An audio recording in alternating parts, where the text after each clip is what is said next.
গত সপ্তাহের আলোচনার ভিতরে আমি আলোচনা করেছিলাম যে আয়াতটি, সেটা হলো সূরা বনী ইসরাঈল ৭১ নম্বর আয়াত।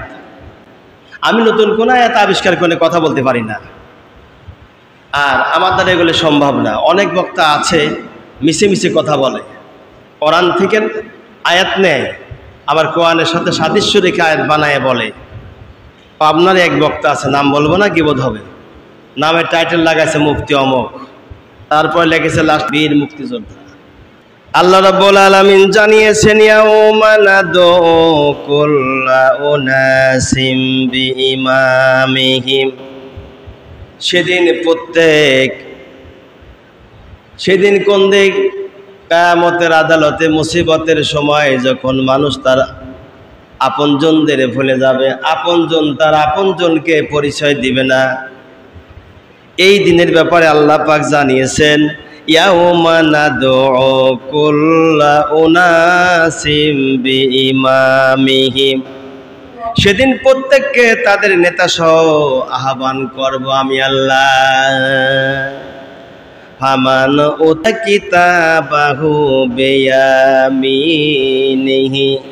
ফাউলাইকা ইয়াকরাউনা কিতাবাহুম, আল্লাহ পাক জানিয়েছেন, যার আমলনামা ডান হাতে দেওয়া হবে তারা স্ব আমলনামা পড়বে। আমলনামা শুধু পড়বেই না, ডান হাতে আমলনামাকারীরা আনন্দ উপভোগ করবে। বাম হাতে যাদের আমলনামা দেওয়া হবে তারা অত্যন্ত দুঃখে দুঃখিত, চিন্তায় চিন্তিত হয়ে পড়বে। বাম হাতের আমলনামা আসা মানে তার জীবনটা বরবাদ হয়ে যাবে। ওয়ালা ইযলামুনা ফাতিলা, আর কিয়ামতের মাঠে কেউ কারোর সঙ্গে কোনো অত্যাচারিত হবে না। এই পৃথিবীতে সয় সম্পত্তি নিয়ে, বাড়ি গাড়ি নিয়ে ভাইতে ভাই গন্ডগোল, মারামারি, আমার আল্লাহ রাব্বুল আলামিন তিনি জানিয়েছেন কিয়ামতের মাঠে কোনো রকমের অত্যাচারিত হবে না, জুলুম হবে না, নির্যাতিত হবে না। সব মানুষদেরকে আল্লাহ রাব্বুল আলামিন ডান হাতে বা বাম হাতে আমলনামা দিয়ে দিবে। সেখানে কোনো গন্ডগোল নাই, কোনো মারামারি নাই, কোনো কাটাকাটি নাই, কোনো হানাহানি নাই, কোনো প্রতিহিংসা নাই যে আল্লাহ ওকে ভালোবাসলো আমাকে ভালোবাসলো না। না, এটা এমন হবে যে মানুষটি যত ভালো আমল করবে দুনিয়াতে, পরকালে তাই পাবে। একটা মানুষের জীবনের জন্য নিজেকে নিজে প্রতিষ্ঠিত করতে হবে, কোরআন তার আঁকড়ে ধরতে হবে, আল্লাহ পাককে ভালোবেসে আল্লাহর রহমতের উপরে আশা করতে হবে। একটা মানুষ তার নিজের জীবন গঠন করার জন্য সে নিজেই যথেষ্ট, অন্য কারোর প্রয়োজন নাই। আল্লাহ রাব্বুল আলামিন জানিয়েছেন, বান্দারে ওদিনকে কারোর কোনো অত্যাচারিত হবে না। দুনিয়ার বাড়ি গাড়ি সম্পদ দিয়ে অত্যাচারিত হবে, একে অপরের সাথে ঝগড়া মারামারি বিভেদ সৃষ্টি হয়, হিংসা পরনিন্দা পরচর্চা সৃষ্টি হয়ে যায়। আমি আল্লাহ এমন একটা জায়গা তৈরি করেছি, দুনিয়াতে যত ভালো কাজ করবে তত বড় আমি আল্লাহ পুরস্কার দেব। আর যদি ভালো কাজ না করো তোমার বাম হাতে আমলনামা দেব। তুমি যেমন আমলনামার কাজ করেছ, কাফের মুশরিকদের সাথে তোমার স্থান হবে দোজখে। তাহলে আয়াতের প্রথম অংশ কি বললেন আল্লাহ পাক? যে আমি আল্লাহ প্রত্যেক নেতাকে ডাক দিব। ব্যাখ্যায় যায়, নেতা, মসজিদের ইমামও নেতা, আর রাজনৈতিকবিদরা এরাও নেতা। প্রত্যেক নেতাকে ডাকা হবে। মসজিদের ইমাম আহ্বান করতেছে, হাইয়া আলা সলাহ, কল্যাণের জন্য এসো। হাইয়া আল্লাহ ফালা, তোমাদেরই কল্যাণের জন্য এসো। আল্লাহু আকবার। ইমামেরা এই কল্যাণের জন্য ডাকছে। ইমামেরা বলছে নামাজ পড়ো, রোজা করো, হজ করো, যাকাত দাও, ভালোভাবে চলো, গন্ডগোল করো না, ফায়সা কথা বলো না, মারামারি করো না, ঝগড়া করো না, খুন খারাপি করো না, জেনে ব্যবসায়ী করো না, ধর্ষণ করিও না, অত্যাচারিত হয়েও না। আর রাজনৈতিক ময়দানের নেতারা বলে, যত পারবি মারি আমার কাছে আসবি, খালি খালি আসিস না। আমি নিজে শুনেছি, নিজের কানে শুনেছি রাজনৈতিক নেতা, যা আপনার এলাকাও এসেছিল সেই লোকটি। আমি তার কাছে কোন এক সময় গিয়েছিলাম, কোন এক প্রয়োজনে। নাম বলবো না যেহেতু পালিয়ে বেড়াচ্ছে, বলছে আমার কাছে খালি খালি আসলি কেন, না মানে আসলি কেন? আমি ওর ডাইনে বসা, আমার খারাপ লাগলো। নেতার মুখে যদি এই কথা হয় তাহলে তার চেলাপোলাগুলো কি হতে পারে, কত বড় সন্ত্রাস দুষ্ট হতে পারে। আসলে সেই পর্যায়ে পৌঁছাইছিল, দুঃস্ব ডাকাতে পরিণত হয়েছিল, বিদায় দেশ থেকে আজ বিতাড়িত করা হয়েছে। ভাইরা আমার, অনুরূপভাবে আরেকটা দল এরকম বেড়ে উঠেছে। আল্লাহ রাব্বুল আলামিন সেই কথাই বলছেন, কিয়ামতের মাঠে তোমাদের তাদেরকেও ডাকা হবে। এই নেতাকে ডাকি জিজ্ঞাসা করা হবে, তুই কাদেরকে নেতৃত্ব দিয়েছিলে বল, তাদেরকে ডাকা হবে। ডাকার পর দেখা গেল যে চেলাপলে যেগুলো ছিল এইগুলোরে সে নামাজ তো দূরের কথায় ওজুর তাল কেন দেয়নি। নেতা ডাক দিয়েছেন তার অনশনকারীদেরকে, তারা টাকার লোভে, নেতৃত্ব পাওয়ার আশায়, নেতৃত্ব স্থান লাভের আশায় লোকজন নিয়ে, টাকা পয়সা দিয়ে লোকজনের মাথা কিনে নিয়ে 2 ঘন্টা 3 ঘন্টা বা 5 ঘন্টা বা একদিনের জন্য ঢাকা সহকারে তারা সংগ্রাম করেছে।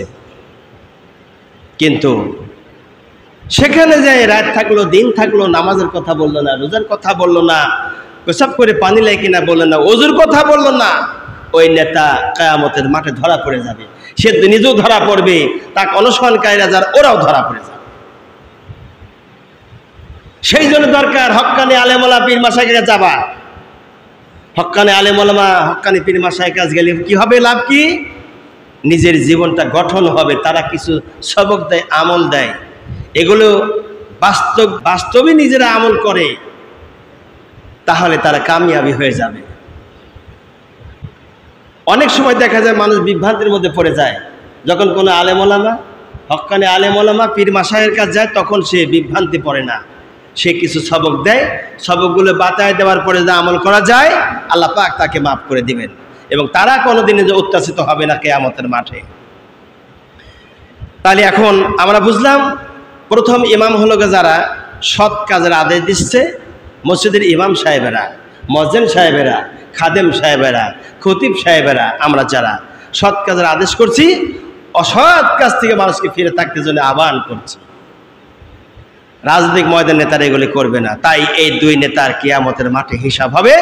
যেই নেতার নেতৃত্বর কারণে মানুষ আল্লাহ ভীরু হয়েছে, রাসূল প্রেমিক হয়েছে, কোরআনের পাগল হয়েছে, নিজের জীবনটা গঠন করেছে ইসলামের পথে, আল্লাহ পাক তাদেরকে ডাইন হাতে আমলনামা দিয়ে দিবেন।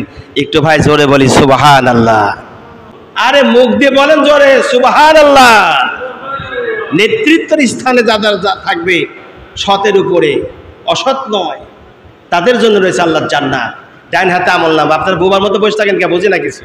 প্রতি জুমাতে আপনাদের বলাও আমার খারাপ লাগে, আপনাদের বোঝা উচিত সুবহানাল্লাহ আলহামদুলিল্লাহ কোন কোন জায়গায় বলতে হয়, ইশারা করলে বোঝা যায়। এতই কি আপনারা অজ্ঞ? সেই আগের যুগের মানুষ হয়েছেন নাকি আপনারা? এরপরে আল্লাহ রাব্বুল আলামিন জানিয়েছেন ডাইন হাতে আমলনামা পাবে, আনন্দের সাথে তারা আপনজনদেরকে তালাশ করবে, আমার আপন ভাই কোথায় রয়েছে, মা বোন কোথায় রয়েছে, প্রতিবেশী গ্রামবাসী বন্ধু বান্ধব কোথায় রয়েছে, ছেলে মেয়ে বিবি বাল বাচ্চা কোথায় রয়েছে। ডাইন হাতে আমলনামা পাওয়ার পরে তারা আনন্দে আত্মহারা হয়ে যাবে, আপনজনদেরকে তালাশ করতে তারা থাকবে। আর যারা বাম হাতে আমলনামা পাবে, বাম হাতে আমলনামা পাওয়ার পরে মুখটা মলিন হয়ে যাবে, বুঝতে পারবে আমি যখন জাহান্নামে যাব, জাহান্নাম ছাড়া কোনো গতি নাই, কোনো পথ নাই, কোনো উপায় নাই। বাম হাতের আমলনামা আসা মানে সে ব্যক্তির কপালটা পুড়ে যাবে। এখন আপনি নিজের জীবন গঠন করার জন্য ডাইন হাতে আমলনামা পাওয়ার আশা করেন না বাম হাতে আমলনামা পাওয়ার আশা করেন? কোন হাতের আমলনামা চান, আল্লাহ ওই হাতেই আমলনামা দিয়ে দিবে। সেজন্য আমার আল্লাহ রাব্বুল আলামিন জানিয়েছেন, শেষ কথাই আয়াতে কারিমার মধ্যে বলতেছেন, ওয়ালা ইদলামুনা ফাতিলা। আল্লাহু আকবার। আল্লাহ পাক জানিয়েছেন, বান্দা অত্যাচারিত কেউ হবে না, ওদিনকে অত্যাচারিত হওয়ার কোনো কারণও থাকবে না। এরপরে আল্লাহ পাক জানিয়েছেন, বান্দা শোনো, ওয়ামান কানা ফি হাযিহি আমা ফাহুয়া ফিল আখিরাতি আমা ওয়া আদাল্লু সাবিলা। আল্লাহ রাব্বুল আলামিন জানিয়েছেন, দুনিয়ার মানুষেরা শোনো, যে ব্যক্তি ইহকালে অন্ধ হবে পরকালেও সে ব্যক্তি অন্ধই হবে। ইহকালে আপনি অন্ধ, পরকালেও আপনি অন্ধ হবেন। কেননা আল্লাহকে ইহকালেও আপনি বোঝেননি, পরকালে কি করে বুঝবেন? ইহকালে আল্লাহরে চিনেন, অন্ধ রয়েছেন, পরকালেও আমার আল্লাহরে চিনবেন না, অন্ধই থাকবে, অন্ধই থেকে যেতে হবে। এই এক সপ্তাহ পর আপনি আসেন, আসার পরে আপনি চলে যান, তাড়াহুড়া করে 2 রাকাত জুমার ফরজ নামাজ হয়ে গেলে আপনি ছুটি চলে যান, আপনাকে এখানে আর পাওয়া যায় না। না, এ কাজ করবেন না, এ কাজ করবেন না।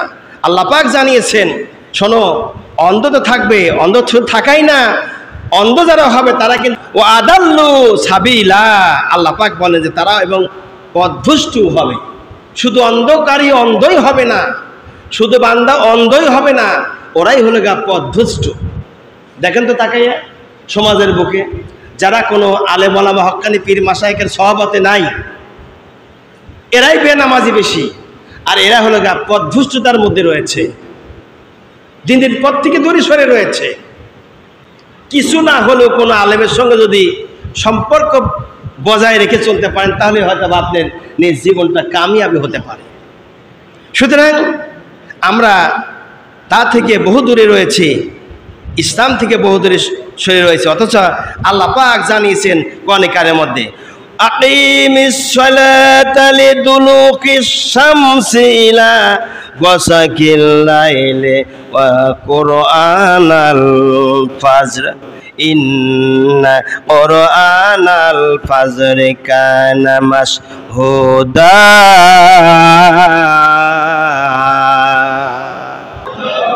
আল্লাহু আকবার।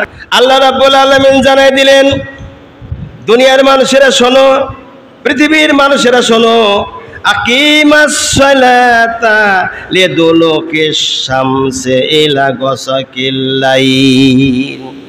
সূর্য ঢলে যাওয়ার পর থেকে নিয়ে রাতের অন্ধকার হওয়া পর্যন্ত নামাজ আদায় করো।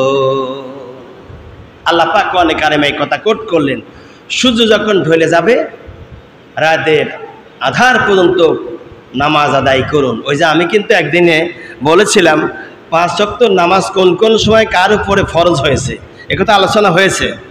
সেই ফজরের নামাজ আমরা পড়ি, ফজরের ওয়াক্ত যখন রাতের শেষ ভাগ, এই শেষ অংশে আজান দিয়ে আমরা ফজর নামাজের শুভ সাদেকের সময় ফজরের নামাজের আমরা আজান দিয়ে ফজরের নামাজ আমরা আদায় করি।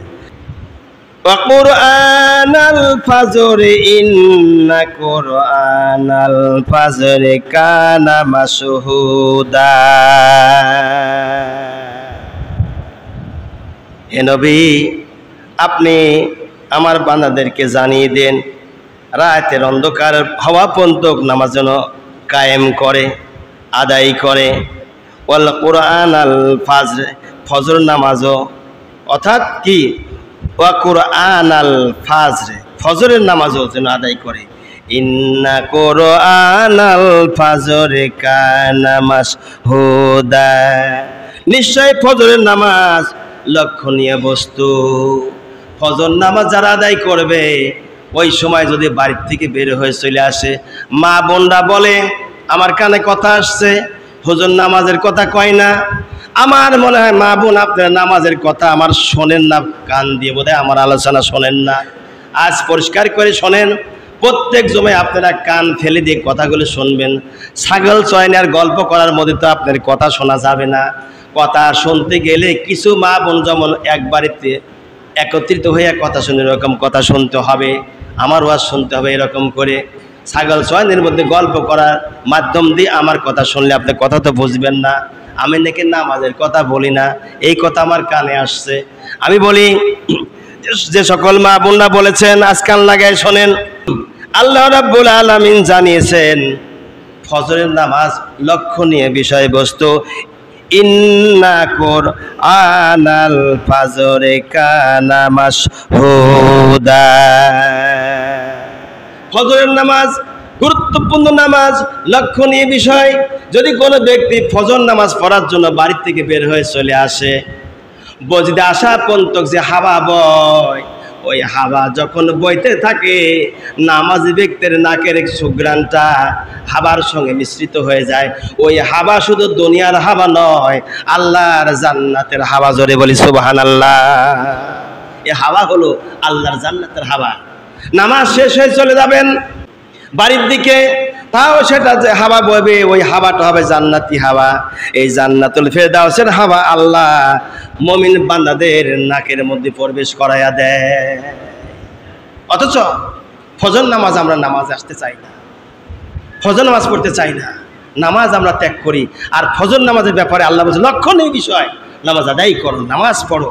এই কথাটি আল্লাহ রাব্বুল আলামিন কোরআনে কারিমে সূরা বনী ইসরাঈলের ভিতরে জানা দিয়েছেন। ৭৯ নম্বর আয়াতে কারিমার ভিতরে আল্লাহ পাক জানা দিয়েছেন এটা। সুতরাং এরপরে আল্লাহ জানা দিলেন ওয়া মিনাল লাইলি ফাতাহাজ্জাদ বিহি নাফিদাতাল লাক আসা আইয়াবু আসাকা রাব্বুকা মাকামাম মাহমুদা। আল্লাহ রাব্বুল আলামিন জানা দিয়েছেন ওয়া মিনাল লাইলি ফাতাহাজ্জাদ বিহি নাফিলাতাল লাক। হে দুনিয়ার মানুষেরা শোনো, রাতে তাহাজ্জুদ নামাজ আদায় করবেন। কি বললেন আল্লাহ? এই দেখেন, আমি কিন্তু এর আগে তাহাজ্জুদ নামাজে বর্ণনা করেছিলাম, তারপরে তাহাজ্জুদ নামাজ পড়বেন। তা আমার দেশের মানুষ এত অলসকা, বুঝি না কিছু। আপনারা কি মরবেন না? আপনারা কি মরবেন না? কি আপনারা কিরা মরবেন না? কোন তো একবার হাত তুলে দেখান তো, আমি মরবো না। এই অট্টালিকা, আকাশ বাতাস, আমার এই বাগ বাগান, বাগ বাগিচা, এসি রুম, এসি ঘর, দোকানপাট, ব্যবসা বাণিজ্য থুইয়ে আমি মরবো না, দুনিয়ায় থাকবে। একজন হাত তুলে দেখান তো দেখি। কই? কেউ তো তুললেন না হাত। তার মানে সবাই মরবেন না বাঁচবেন? আপনারা কথা বলেন, মরবেন না বাঁচবেন? সবাই আমরা কি করব? মরণশীল, মরব। আমি সেই জন্য আল্লাহ রাব্বুল আলামিনের গোলাম হিসাবে বলেছিলাম একদিন যে শুনুন, কিয়ামতের মাঠে তাহাজ্জুদ নামাজ যারা পড়ে নিয়মিত, ওদের আল্লাহ রাব্বুল আলামিন হিসাব নেবেন না। সুবহানাল্লাহ তো কইবেন না? জোরে বলেন। যারা তাহাজ্জুদ নামাজ পড়বে ওদের কোনো হিসাব হবে না, বিনা হিসাবে আল্লাহ জান্নাতে চলে যাবে। জোরে বলুন সুবহানাল্লাহ। শুধু তাই নয়, আল্লাহ পাক বলেন ওয়া মিনাল লাইলি ফাতাহাজ্জাদু বিহি নাফিলাতাল লাক। রাতের তাহাজ্জুদের নামাজ আপনি আদায় করবেন, রাতে তাহাজ্জুদ নামাজ আপনি আদায় করবেন, আল্লাহ এটা ঘোষণা করলেন। এরপরে বললেন আসা আইয়াবু আসাকা রাব্বুকা মাকামাম মাহমুদা।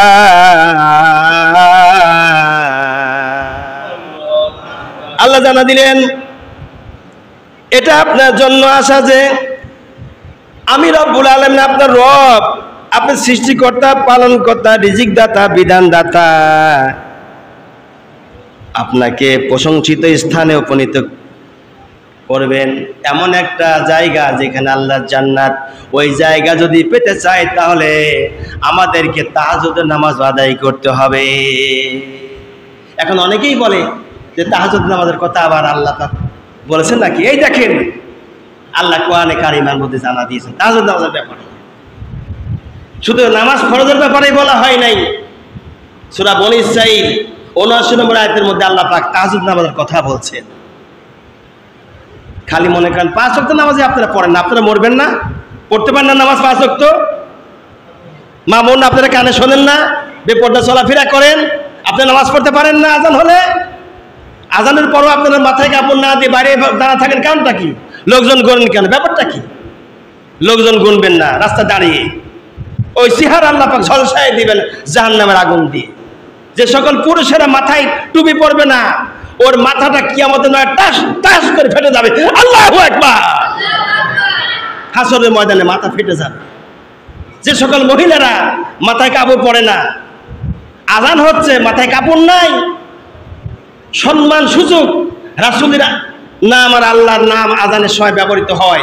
অতএব যে সকল মহিলারা, আমি আমার মা বোনদের দেখেছি অনেক সময় আজানের সময় কাপড় যদিও মাথা থেকে খুলে বাড়িতে বসা থাকা দেখেছি, ছোটবেলার কথা বলছি, তখন দেখছি মা বোনদেরকে চাষিদেরকে ওরা মাথায় সাজাতে কাপড় নিয়ে বলছে আজান হচ্ছে। অহন দেখা যায় আজান হয়ে নামাজ আরো মাথার কাপড় ফেলে দেয়। যে সকল মা বোনরা মাথায় কাপড় পরবে না, আজান হবার পরেও আজান হচ্ছে মাথায় কাপড় বেড়াবে না, ওদের মাথা হাসরের ময়দানে টাস টাস করে ফেটে যাবে। টায়ার বাস্ট কি হয় তার চাই ওদের বাস্ট হয়ে ওদের মাথা ফেটে যাবে। আল্লাহর আরশ আজিমের সেই একটা সূর্যের বাহাত্তরটা মুখ হবে, ওই সূর্যের তাপে ওদের মাথা ফেটে ওদের কিয়ামতের মাঠে ঘেলু জায়গায় জায়গায় ছিন্ন ভিন্ন হয়ে যাবে। আল্লাহু আকবার। এখন মা বোনরা মাথায় কাপড় পরবে কি পরবে না সেই চিন্তা ভাবনা তারা করুক, আমার করার কোনো প্রয়োজন নেই। সুতরাং আল্লাহ রাব্বুল আলামিন তারপর জানা দিলেন দুনিয়ার মানুষদেরকে আল্লাহ পাক টার্গেট করে বলছেন জুমার দিন আমরা আমাদের মাঝে আসে সাপ্তাহিক একদিন। আমরা মনে করি জুমার নামাজ বোধহয় ফালতু ফালতু না, জুমার নামাজ আসছে কোরআনের কথা বলার জন্য। বাংলা করে শোনেন, আজকে আমরা যে খুতবা পড়ি এই খুতবা আমরা বানায় নিছি, খুতবা তাই পড়ি সুবিধার জন্য। এই খুতবা কিন্তু রাসূল বানায় দেয় নাই। আমার কথা কি আপনারা বুঝতেছেন? ওই পিছনে যাই কটকট করবেন না, এখানে যা বলে আমাকে বলবেন, প্রশ্ন করলে লিখিত নিয়ে আসবেন, আমাকে প্রশ্ন করবেন, সমস্যা নেই। রাসূল খুতবা বানায় দেয় নেই। এই খুতবা আমার আপনার মতো আলেম যারা আছে, বড় বড় হক্কানি ওলামায়ে কেরাম সুবিধার জন্য খুতবা তৈরি করেছেন, যার কারণে আমরা খুতবা বুঝি না, পড়ি না। অথচ খুতবার সার অংশ আল্লাহ ছাড়া কোনো মাবুদ নাই, 1 নম্বরে বলতে হবে। 2 নম্বরে রসুলের প্রতি দরুদ পড়তে হবে, তার আহলে বাইতের প্রতি দোয়া করতে হবে। 3 নম্বরে আল্লাহর প্রশংসা থাকতে হবে। 4 নম্বরে মানুষকে বোঝানোর জন্য যোগ্যতা থাকতে হবে। 4টে গুণ যার মধ্যে আছে সেইটাই হলো খুতবা। এই খুতবা এক জায়গাতে পড়ার কথা বলা হয়নি।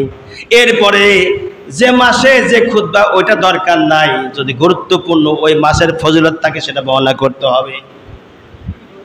উল্টা পাল্টা কথা বলে চলবে না।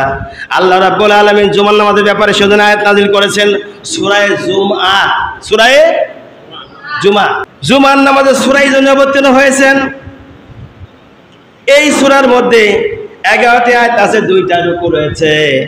এই সূরা আল্লাহ রাব্বুল আলামিন যখন মক্কা ছেড়ে মদিনায় আল্লাহর পয়গম্বর হিজরত করতে চলে গেলেন, হিজরত করার পরে কিছু মুসলমান রাসূলের সন্নিকটে এসে ঈমান আনলেন, দ্বীনের উপরে আমল করলেন। নবী তো আর মক্কায় থেকে ইসলামের দাওয়াত দিতে পারি নাই, কাফের মুশরিক বেদিনদের কারণে অত্যাচারিত হয়ে তিনি মক্কাতে ইসলামের দাওয়াত তেমন দিতে পারেন নাই। মক্কা ছেড়ে যখন মদিনায় চলে গেল, যাবার পরে মদিনার মানুষ তারে ভালোবাসলো। নিজের দেশের লোক ভালোবাসি নাই, রসুলকে ভালোবাসছে মদিনার মানুষ। আমি এই জন্য হিজরত করার মতো নাটোরে ছিলাম। পরে 18 বছর যাবৎ ধরে ইমামতি করেছি, দিনের খেদমত করেছি। আমার পাবনায় থাকি নেই, কারণে রসুল হিজরত করেছে, আমি হিজরত করবো একটু। আবার দেশে আসছি। কেন আসছি? রাসূলকে ভালোবাসি নাই, মোহাব্বত করেনি এলাকার দেশের মানুষেরা। মক্কা রবি উদ্ভাসিত হলো মদিনায় গিয়ে। মক্কাতে সূর্য উদয় হলো, উদ্ভাসিত হলো মদিনায় গিয়ে। কারণটা কি? মক্কার মানুষের কপাল পোড়া। নিজের দেশের মানুষ, নিজের জেলার মানুষ, নিজের এলাকার মানুষকে ওরা নিজেরা চিনছে না। চিনলো কখন? পরে চিনছে। পরে চিনে আর কোনো লাভ হয়নি। আর লাভ হয়েছে? কোনো লাভ হয়নি। সেদিন আল্লাহ রাব্বুল আলামিন সূরা জুমা নাযিল করলেন।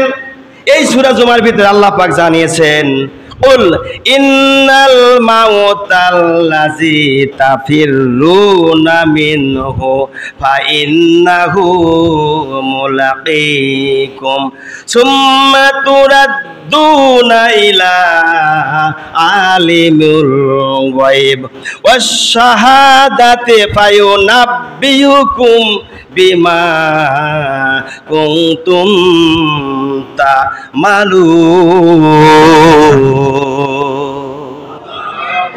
আল্লাহ রাব্বুল আলামিন জানাই দিলেন কুল মানে হে নবী আপনি বলুন। এই কুলের অর্থ কি জানেন? যেমন সূরা ইখলাসের মধ্যে আছে কুল হুয়াল্লাহু আহাদ। কুল মানে হে নবী আপনি বলুন আল্লাহু আহাদ, আল্লাহ এক। অনুরূপভাবে এই সূরা জুমার মধ্যে আল্লাহ রাব্বুল আলামিন 8 নম্বর আয়াতে বলছেন কুল হে নবী আপনি বলুন, ইন্নাল মাউতাল্লাযী তাফিরুনা মিনহু ফা ইন্নাহু মুলাকীকুম। হে নবী আপনি বলুন যে মৃত্যু হতে তোমরা পলায়ন করতে চাও, মৃত্যু যখন এসে যায় তখন মানুষ বলে আমি মারা যাব না, আমি আরো বাঁচবো, পালানোর জন্য চেষ্টা করে। মানুষের কাছে যখন বিপদ আসে তখন ডাক্তারের কাছে যায় কি যায় না? কি ভাই, যখন অসুখ হয়, ক্যান্সার হয়, ব্লাড ক্যান্সার, এমনি ক্যান্সার, কানের সমস্যা, মাথার সমস্যা, আপনার দাঁতের সমস্যা যখন হয়, পেটের ব্যথা হয়, অথবা সিজার করার প্রয়োজন হয়, তখন ডাক্তারের কাছে যায় কি যায় না? সবাই বলেন যায়। কারণটা কি? বাঁচার জন্য মানুষ চেষ্টা করে। আল্লাহ বলেন তাই কথাটি কোরআনে কারিমের মধ্যে। হে নবী আপনি জানাই দিন, ইন্নাল মাউতাল্লাযী তাফিরুনা মিনহু ফা ইন্নাহু মুলাকীকুম।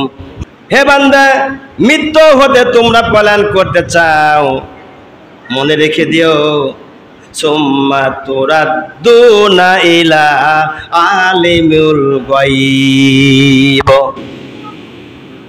একদিন তোমাদেরকে মৃত্যু পাকড়াও করে ছেড়ে দিবে, তোমরা পালাইতে পারবে না। কোথায় পালাবে? কোথায় যাবে? আমার জমিন, আমার জায়গা, আমার বাসা, আমার সব, আমার অক্সিজেন তুমি শ্বাস প্রশ্বাস নিচ্ছ, আল্লাহ পালানোর চেষ্টা করছো না, পালাতে পারবে না। আল্লাহ পাক তাই বলেন, পালাতে যখন পারবাই না, আমার জমিনে তোমরা রয়েছ, নিঃশ্বাস প্রশ্বাস আমি আল্লাহ দিচ্ছি, তাই তোমরা অক্সিজেন ব্যবহার করে থাকো। বান্দারে, একবারের জন্য ভেবে দেখো, আমি আল্লাহ ছাড়া তোমাদের কেউ নাই। মৃত্যু একদিন তোমাদের পাকড়াও করা হবে, এমন ভাবে পাকড়াও করা হবে, মনে রেখে দিও, ওয়াশহাদাতি ফায়ুনাব্বিউকুম বিমা কুনতুম তা'মালুন। বান্দা শোনো, অদৃশ্য আমি আল্লাহ। না আল্লাহ দেখা যায়? কথা কয় না। আল্লাহ দেখা যায়? আল্লাহ অদৃশ্য। আল্লাহ তাই বলেন আমি অদৃশ্য, আমাকে দেখা যায় না। অদৃশ্য জ্ঞানীর কাছে তোমাদের একদিন যেতেই হবে। অদৃশ্যর জ্ঞানীকে আল্লাহ। সবাই বলি আল্লাহ। আমার আল্লাহ হলো অদৃশ্যর জ্ঞানী। আমি এর আগেই বলেছি, আলিফ লাম মিম ত সিন কফ নুন হা আইন, এই জাতীয় যে অক্ষরগুলো পড়লাম, প্রতিটা অক্ষর এক একটা অক্ষরে এক একটা আয়াত। এর অর্থ আল্লাহ পাক ভালো জানেন, তিনি হলো অদৃশ্যের মালিক, তাই তার কাছে জ্ঞান রয়েছে। এই জন্য আমার আল্লাহ জানা দিলেন, বান্দারে, অদৃশ্যর মালিক আমি আল্লাহ, আমি আল্লাহ, আমার কাছে তোমাদেরকে ধরা দিতেই হবে। শুধু তাই নয়, আশ-শাহাদাতি ফায়ুনাব্বিউকুম বিমা কুনতুম তা'মালুন। কিয়ামতের মাঠে আপনি কি কাজ করেছেন? চুরি করলেন, কয় ঘন্টা চুরি করেছেন? কামলা দিতে গিয়ে কয় ঘন্টা আপনি ফাঁকি দিয়েছেন? লিচু ভাঙতে গিয়ে কয়টা লিচু চুরি করে খেয়েছেন? আমার কথা কি বুঝতেছেন আপনারা?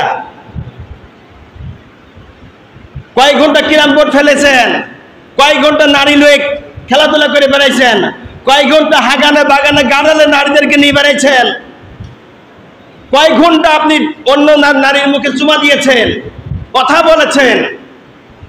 প্রত্যেকটা হিসাব করাই করাই গুন্ডায় গুন্ডায় গুনে আমার আল্লাহ রাব্বুল আলামিন নেবেন। কয় ঘন্টা নামাজ পড়েছেন, কয় ঘন্টা ফায়সা কথা বলেছেন, জীবনের সব কথা রেকর্ড করা হবে। এই মসজিদে যদি বছরের পর বছর আমরা কোনো কর্তৃপক্ষ রেখে দেয়, তাহলে পরে এই মসজিদের যে কেশিয়ার সাহেব, ওই কেশিয়ার সাহেব আয় আর ব্যয়ের একটা হিসাব করে। কথা কন নাকি ভাই? আর আয় আর ব্যয়ের একটা হিসাব হয়, কত টাকা আয় করেছে, কত টাকা ব্যয় করেছে। অনুরূপ ভাবে আমার আল্লাহ রাব্বুল আলামিন কিয়ামতের মাঠে বান্দা কয় ঘন্টা কোন কোন কাজ করেছে, ভালো করলো কয় ঘন্টার, মন্দ করলো কয় ঘন্টা, শিরিক করছে কয় ঘন্টা, কয় ঘন্টা দিদিদের কাজ গিয়ে গল্প করেছে হুজুররা, কয় ঘন্টা হুজুরা গিয়ে মন্দিরে যায় দোয়া করতেছে, কয় ঘন্টা রাজনীতিবিদরা যাই মন্দিরে গিয়ে করছে আল্লাহ আশীর্বাদ করি আমার এই মা কালীর কারণে 2024 সালে বিজয় হয়েছে, মা কালী আমাদের আগামীতে বিজয় করে দিবেন, নাউজুবিল্লাহ, তা কইবেন না। এই কথা বলে ফেসবুকে এগুলি ভাইরাল, আপনারা কি দেখেন না? এদের ঈমান নাই। আল্লাহর কসম করে বলছি, এদের ঈমান নাই, ঈমান চলে গেছে। যারা মা কালীর উপরে বিশ্বাস করে, মা কালীর কথাকে অনুসরণ করে, মনে প্রাণে মেনে নেয়, বড় বড় বলি আওড়াচ্ছে নেত্রীর কাছে নিজেকে বড় বানানোর জন্য, ওদের ঈমান নাই। এখন আপনি যদি মনে করেন ইমানদার ওরা, দিনদার ওরা, মনে রাখবেন ওরা ইমানদার নয়। যারা ওদের স্বীকৃতি দিবে ওরা ইমানদার, নাহলে ওরা মা কালীর গেলে কি হয়, ওদের ঈমান চলে যাবে। আল্লাহু আকবার। মনে করবেন ওদের ঈমান আছে না ঈমান নাই। ভাই কয়টা কথা বলবো, ব্যাখ্যা করতে গেলে পরে সময় পাই না। আল্লাহ রাব্বুল আলামিন তারপরে বান্দাকে জানা দিলেন, বান্দারে শোনো, আমি আল্লাহ তোমাদেরকে যে কাজগুলো দায়িত্ব দিয়েছি কৃতকর্ম অবগত করানো হবে কিয়ামতের মাঠে, ভালো আর মন্দ। এখন যুবক তরুণ, তুমি চিন্তা করো, কয় ঘন্টা গান বাজাবে, কয় ঘন্টা রোজা রাখবে, কয় ঘন্টা নামাজ পড়বে, কয় ঘন্টা ভালো কথা বলবে, কয় ঘন্টা ফেসবুকে ভালো জিনিস দেখবার, ভালো কিছু লিখে দিবা। এই বিবেচনা তোমার উপরে থাকবে। তোমার বাড়ি চুরি হয়, ডাকাতি হয়, কারণ তাকে চুরি ডাকাতি কেন করো? চুরি ডাকাতি করা যাবে না।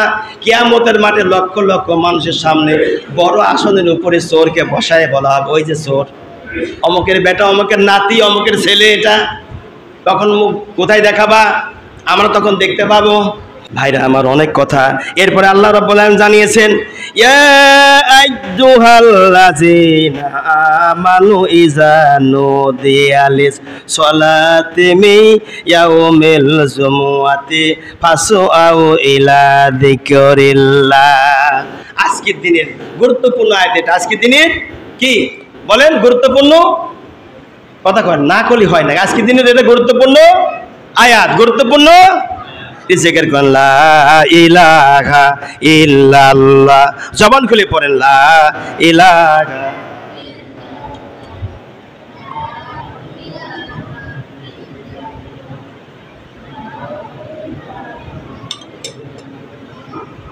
লা ইলাহা, লা ইলাহা ইল্লাল্লাহু মুহাম্মাদুর রাসূলুল্লাহ সাল্লাল্লাহু আলাইহি ওয়াসাল্লাম। আল্লাহ পাক জানিয়েছেন, ইয়া আইয়ুহাল্লাযিনা আমানু ইযা নুদিয়া লিস-সালাতি মিন ইয়াউমিল জুমআতি ফাসআউ ইলা যিকরিল্লাহ। আল্লাহু আকবার। আল্লাহ জানা দিলেন, হে আমার ঈমানদার শোনো, যারা ঈমানদার, এই কোরআনকে বিশ্বাস করো, আমি আল্লাহ আমাকে বিশ্বাস করো, নবীর মহব্বত প্রেম ভালোবাসা ভিতরে নিয়ে আসছো, তারা কান লাগায় শোনো। আল্লাহ পাক জানা দিলেন, হে ইমানদারগণ, যখন জুমার দিনে যখন তোমাদের কাছে নামাজের জন্য আহ্বান করা হয়, হাইয়া আলাস সালাহ, নামাজের জন্য চলে আসো, কল্যাণে আসো, হাইয়া আলাল ফালাহ, বান্দা তোমাদের কল্যাণের জন্য আসো, এই বলি মুয়াজ্জিন সাহেব তোমাদেরকে আহ্বান করে, ডাক দেয়। যখন ডাক দেয় তোমরা আল্লাহর শরণে ধাবিত হয়ে যাও। ধাবিত শুধু হবেই, কিভাবে হব? আপনি একটা লাউ বিক্রি করতেছেন, মনে করেন মাঠের ভিতরে, কাস্টমার চলে আসছে, খরিদ্দার আসছে, লাউটা আপনি গাছ থেকে কেটেছেন, অমন সময় আজান হয়ে গেছে, সঙ্গে সঙ্গে লাউটা জায়গায় রেখে চলে আসেন আর বলেন, ভাই এখন বিক্রি হবে না, বিক্রি নামাজের পরে হবে।